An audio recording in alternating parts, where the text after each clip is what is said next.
আসসালামু আলাইকুম এভরিওয়ান। আমি আজকে আপনাদেরকে তৈরি করে দেখাবো চিকেন ক্র্যাম রোস্ট। এখানে আমি 9টা মুরগি পিস পিস করে নিয়েছি। তারপর রাঁধুনি প্যাকেট মশলা নিয়ে নিয়েছি রোস্টের, গুঁড়ো দুধ নিয়েছি 1 কাপ, টক দই নিয়েছি 1 কাপ, পেঁয়াজ নিয়েছি 2 কাপ, টমেটো সস নিয়েছি হাফ কাপ। এখানে আমি একটি পাত্রে একটু পরিমাণ মতো ঘি দিয়ে নিব, পরিমাণ মতো তেল দিয়ে নিব। তারপর 2 কাপ পেঁয়াজ যে আমি কুচি করে রেখেছি ওগুলো দিয়ে দিব। পেঁয়াজটা ভালো করে ভাজা ভাজা করবো। আমি পেঁয়াজের সাথে কিন্তু আমি স্বাদ মতো লবণ অ্যাড করে নিয়েছি। এখানে পেঁয়াজটা একটু ভাজা ভাজা করার পর আমি সাথে অ্যাড করব আদা রসুন। 2 চা চামচ আদা রসুন অ্যাড করেছি আমি। এখানে পেঁয়াজটা ভালো করে ভাজা ভাজা হওয়া আর আগ পর্যন্ত আমি ওয়েট করব।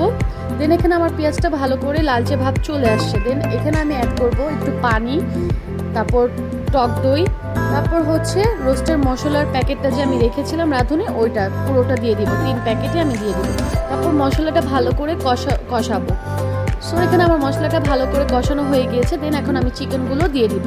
যেহেতু আমি ক্র্যাম রোস্ট করছি তাই আমি চিকেনগুলো আগে কিন্তু ভেজে ফ্রাই করিনি। ফ্রাই না করে আমি ডিরেক্ট অ্যাড করে ফেলেছি।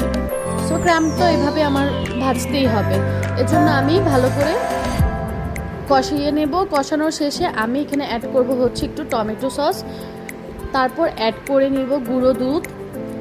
টমেটো সস আর গুঁড়ো দুধটা দিয়ে আমি ভালো করে নাড়া দিয়ে গায়ে গায়ে মিশিয়ে দেন আমি একটু ওয়েট করব ভাজা ভাজা হওয়ার জন্য। এখানে ভাজা ভাজা হয়ে গেলে আমি এখানে অ্যাড করব হচ্ছে একটু সামান্য চিনিটা দিব, জাস্ট যেহেতু আমি টক দইটা দিয়েছি যেন টক দইয়ের টকটক ভাবটা যেন না থাকে এই জন্য। দেন আমি ওয়েট করব ভালো করে ভাজা ভাজা হওয়া পর্যন্ত। এখানে আমার রোস্টটা ভালো করে ভাজা ভাজা হয়ে গিয়েছে। দেন এখন আমি নামিয়ে নিব। নামিয়ে নেওয়ার পর আমি রোস্টগুলো ঠান্ডা করে নিব। ঠান্ডা করে এখন আমি এখানে 3 পিস ডিম নিয়েছি, ব্রেড ক্রাম্ব নিয়েছি। দেন চিকেনগুলো ঠান্ডা হওয়ার পর আমি ডিমের সাথে চিকেনগুলো মিক্সড করে দেন ক্রাম্ব করে রেখে দিবে। আপনারা চাইলে এভাবে ফ্রোজেন করেও রেখে দিতে পারেন, 1 মাস 2 মাস খেতে পারবেন। এখানে আমার ক্রাম্ব করা শেষ।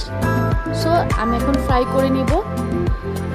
আমার ভিডিওটি কেমন লেগেছে আপনারা কিন্তু অবশ্যই কমেন্টে জানাবেন। Thank you. আল্লাহ হাফেজ এভরিওয়ান।